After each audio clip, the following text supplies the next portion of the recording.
नमस्कार, मैं हूं सुजाता सैनी और आप देख रहे हैं इंडिया स्पीक्स डेली। आज मैं आपको बताऊंगी कि कैसे 32 साल बाद एक फैसला आया और वो भी अधूरा आया।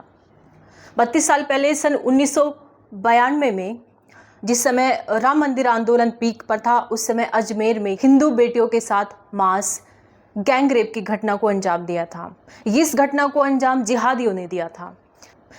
वो लंबे समय तक हिंदू बेटियों को, जो स्कूल गोइंग गर्ल हैं, उनको अपना निशाना बनाते थे, उनका गैंग रेप करते थे और उनको उनके वीडियोस बनाते थे और उन्हें ब्लैकमेल करते थे। और ये अजमेर के एक बहुत ही प्रसिद्ध मजहबी, जो जिहादियों की मजहबी जो एक मज़ार है, जो बहुत फेमस है, वहाँ पर उसके अनुयायियों के द्वारा की गई ये घटना थी। उस पर आज 32 साल पहले फैसला आया है, जिसमें आरोपियों की ना तो संपत्ति जब्त हुई है, ना ही उन्हें फांसी की सजा दी गई है और ना ही उनकी नागरिकता रद्द हुई है। यानी फैसला भी आया तो ऐसा आया जिसको आप यही कह सकते हैं कि हिंदू समाज के मुंह पर ये एक बहुत बड़ा तमाचा है। आज से 32 साल पहले हुई ये घटना आज के हालातों को बता रही है कि आज के जो हालात हिंदुओं के हैं, अपनी ही सभ्यता के अंदर, अपने ही बसाए हुए भारतीय उपमहाद्वीप के अंदर, चाहे वो भारत हो, बांग्लादेश या पाकिस्तान हो, इसके अंदर हिंदुओं की क्या दुर्गति है, उसकी गवाही वो घटना दे रही है। और आज का जो प्रशासन, आप देखेंगे मीडिया में कहीं पर भी इस पर कोई खास चर्चा नहीं है। जिस प्रकार से चर्चा होनी चाहिए, बात होनी चाहिए, बल्कि इस जो ये फैसला आया उसे दबाया जा रहा है। और अगर आप इस पर बात करेंगे, कुछ कहेंगे, तो आपको कहा जाएगा कि आप देश का माहौल खराब करने का प्रयास कर रहे हैं। तो आज हिंदुओं के सामने अपने अस्तित्व की लड़ाई को लेकर एक बहुत बड़ी विडंबना खड़ी हो गई है। आप देखिए, जितने पिछले समय से लेकर अभी तक, यानी कि कई सालों के आप घटनाक्रम को देखिए, जितने भी भयानक गैंग रेप हुए हैं, उनमें अधिकतर, मैं अधिकतर शब्द प्रयोग कर रही हूँ, जबकि आप 100% बोल सकते हैं, वो सभी हिंदू लड़कियों के हुए हैं। ऐसा क्या है कि दंगे हों तब हिंदू महिलाओं को निशाना बनाया जाता है, कम्युनल राइट्स हो तब बनाया जाता है, जब बांग्लादेश की घटना जैसे कि स्टूडेंट्स का आंदोलन कह दिया जाए तब हिंदू महिलाओं को निशाना बनाया जाता है, या फिर कोई वजह भी ना हो, जैसे अजमेर की घटना, कोई टकराव नहीं, कोई वजह नहीं, बल्कि जो हिंदू हैं वो उस मज़ार पर जाते हैं और उसे पूजते हैं। आज भी जाते हैं, राजस्थान के लोग सबसे ज़्यादा जाते हैं। उसके बावजूद भी हिंदू महिलाओं को हर जगह टारगेट किया जाता है, निशाना बनाया जाता है। चाहे वो प्रवर्ट हों, चाहे वो लोग जो रिलीजियस एक्टिविटी करते हैं वो अपने एजेंडा के थ्रू निशाना बनाते हों, या फिर लिबरल्स हों जो हिंदू महिलाओं को अपने चंगुल में फंसाकर उनके घर या उनके समाज को तोड़ने का प्रयास करते हैं और इस्तेमाल करके छोड़ देते हैं। अगर वो महिलाएं कहीं फंस जाएं तो उनको कोई मदद नहीं करते। लव जिहाद को तो लिबरल समाज, यहाँ तक कि भारत की कानून व्यवस्था, भारत का पूरा समाज नकारता है कि लव जिहाद तो होता ही नहीं है। तो आज इसी घटना के विषय में हमें विस्तृत जानकारी दे रहे हैं सुप्रीम कोर्ट के वरिष्ठ एडवोकेट अश्विनी उपाध्याय जी। आप उनसे जानिए कि फैसला क्या आया है, फैसले की बारीकियां क्या हैं और हिंदू समाज क्या इस समय भुगत रहा है, क्या हिंदू समाज पर बीत रही है और आने वाला जो समय है वो किस प्रकार से हमारे लिए बेहद भयानक होने वाला है। आज ये साफ हो चुका है कि भारत में हिंदू 8th क्लास सिटीजन है और हिंदू महिलाएं उसका दुगना, यानी कि 16th क्लास ऑफ सिटीजन है। यानी कि हमारी, चाहे हम कितना पढ़ लिख लें, कुछ भी कर लें, कितना ही हम अपने परिवार को लेकर चल लें, हमें जो एक सम्मानित और सुरक्षित जीवन होता है वो देने में हमारा समाज, उसके साथ साथ ही हमारी कानून व्यवस्था पूरी तरीके से फेल है। तो आज की आप ये जो 1992 की जो घटना है उसके विषय में विस्तृत जानकारी लीजिए एडवोकेट अश्विनी उपाध्याय जी से, और इस वीडियो को अपने परिवार में शेयर कीजिए, अपने समाज में शेयर कीजिए और महिलाओं को अवश्य दिखाइए। 1992 में जब राम मंदिर मूवमेंट अपने पीक पे था, उस समय अजमेर में जिहादी दरिंदे हमारी बेटियों को फंसा रहे थे। अजमेर में 1992 में 100 से ज़्यादा हिंदू बेटियों के साथ बलात्कार हुआ था। और दुख इस बात का भी है, अब जब फैसला आया है 32 साल के बाद, तो किसी भी वहशी दरिंदे की 100% संपत्ति जब्त नहीं हुई, किसी भी वहशी दरिंदे को फांसी नहीं हुई और किसी भी वहशी दरिंदे की सिटीजनशिप खत्म नहीं हुई, नागरिकता भी खत्म नहीं हुई। 32 साल के बाद फैसला आया है, इसलिए मैं बार बार कहता हूं, हमारा कानून घटिया है, हमारी पुलिस व्यवस्था सड़ चुकी है, हमारा इन्वेस्टिगेशन का तरीका सड़ चुका है, हमारी न्यायिक व्यवस्था सड़ चुकी है, हमारे कानून लचर हैं, बहुत ही कमज़ोर हैं, हमारे कानूनों से खौफ नहीं पैदा होता। राम मंदिर का मूवमेंट पूरा पीक पे था और वो जिहादी दरिंदे स्कूल की बच्चियों को एक एक करके टारगेट कर रहे थे।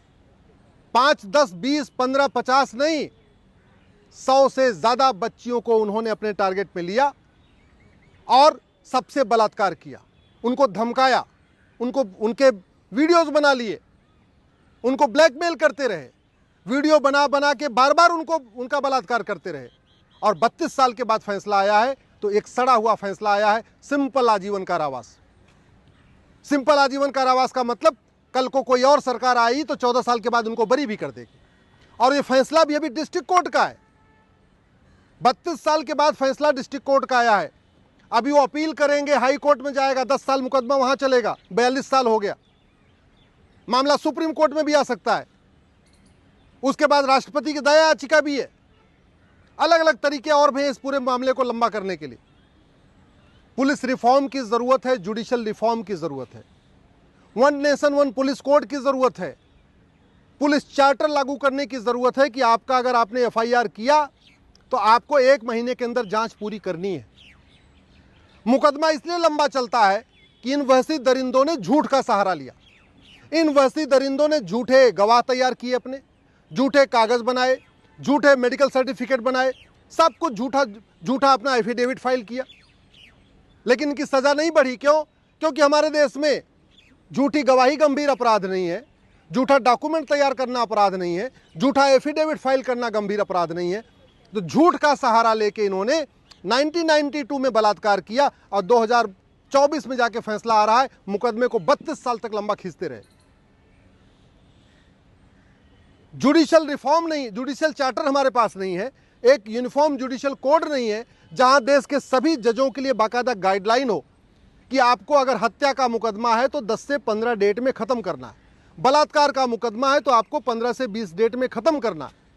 लंबी लंबी तारीख नहीं देनी है, कोई मैक्सिमम आपको 2-2 हफ्ते की तारीख देना है।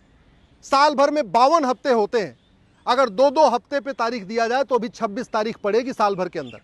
और कोई भी केस हो, हत्या का हो, मर्डर हो, ब्रूटल मर्डर हो, टुकड़े टुकड़े करके मारा हो, कोई भी केस 1 साल के अंदर डिसाइड हो सकती है, क्योंकि 1 साल में अगर हम 15-15 दिन पे तारीख दें तो 26 तारीख पड़ती है, और कोई भी केस डिसाइड करने के लिए 26 तारीख पर्याप्त होती है।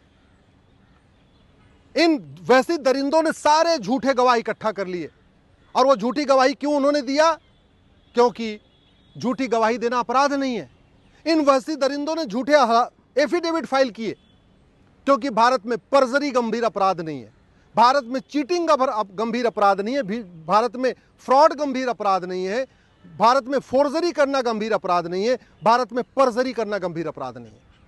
न झूठ बोलना गंभीर अपराध है, न झूठी जांच करना गंभीर अपराध है, न झूठा हलफनामा देना गंभीर अपराध है, न झूठी गवाही देना गंभीर अपराध है। तो सारा झूठ का सहारा लिया और मुकदमे को उन्होंने 32 साल खींच दिया। अभी हाई कोर्ट बचा हुआ है, सुप्रीम कोर्ट और बचा हुआ है। इन वैसी दरिंदों ने झूठे कागज तैयार किए अपने बचाव के लिए। क्यों? क्योंकि भारत में झूठा डॉक्यूमेंट बनवाना अपराध है ही नहीं है। आप झूठा आधार बनवा लीजिए, झूठा राशन कार्ड बनवा लीजिए, झूठा ड्राइविंग लाइसेंस बनवा लीजिए, झूठा बर्थ सर्टिफिकेट बना लीजिए। आपकी उम्र 30 साल की है, आप अपनी उम्र 18-17 साल दिखा लीजिए झूठे कागज के जरिए, कोई गंभीर अपराध ही नहीं है। इन वैसी दरिंदों ने खूब झूठे कागज भी तैयार कर लिए, झूठे मेडिकल सर्टिफिकेट भी तैयार कर लिए। पैसा इनके पास स्थायी था। और सबसे बड़ी बात ये अजमेर के जो दरिंदे पकड़े गए हैं, ये किसी एक दरगाह से भी इनका कनेक्शन है। ये सब कोई ऐसे नहीं कि कोई फुटपाथ वाले थे। ये जितने वहशी दरिंदे पकड़े गए हैं, ये कोई फुटपाथ के नहीं थे, कोई रोहिंग्या नहीं थे, कोई बांग्लादेशी नहीं थे। ये सब भारत के ही रहने वाले थे, ये सब अजमेर के रहने वाले थे, कई पीढ़ियों से अजमेर में रह रहे थे। और एक एक करके चुन चुन के इन्होंने हिंदू बेटियों को चुना। जो 100 से ज़्यादा बच्चियों का बलात्कार किया, उसमें 100% हिंदू लड़कियां थी। इसका मतलब कि जब 1990 में राम मंदिर मूवमेंट पीक पे था, उसका बदला लेने के लिए इन्होंने लड़कियों को टारगेट किया। जब देख रहे थे कि राम मंदिर पूरे देश में जय श्री राम का नारा लग रहा है, छोटे बच्चे, छोटी बच्चियां, महिला, पुरुष, बुजुर्ग सब सड़कों पे आ रहे हैं, कहीं न कहीं उसी का बदला लेने के लिए इन्होंने बच्चियों के साथ बलात्कार किया था।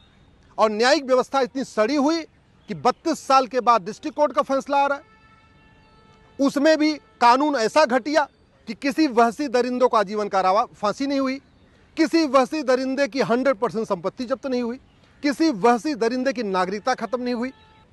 हमारे देश में कानून का खौफ नहीं है, इसलिए सामूहिक बलात्कार भी होता है, बलात्कार के बाद हत्या भी होती है, ब्लैकमेल भी होता है, वीडियो भी बनाया जाता है, क्योंकि खौफ नहीं पैदा होता।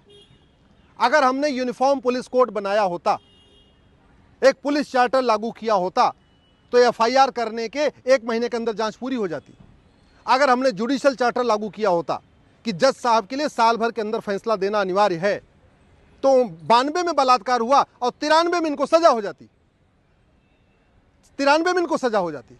अगर हमने कठोर कानून बनाया होता कि प्लान्ड वे में रिलीजन के आधार पर अगर बलात्कार करोगे तो केवल फांसी होगी, अगर रिलीजन के आधार पे, रिलीजन धर्म देख के अगर बलात्कार किया है, हेट क्राइम किया है, अगर ये देख के बलात्कार किया है कि हाँ ये हिंदू है इसलिए बलात्कार कर रहे हैं, ऐसे लोगों को फांसी होनी चाहिए।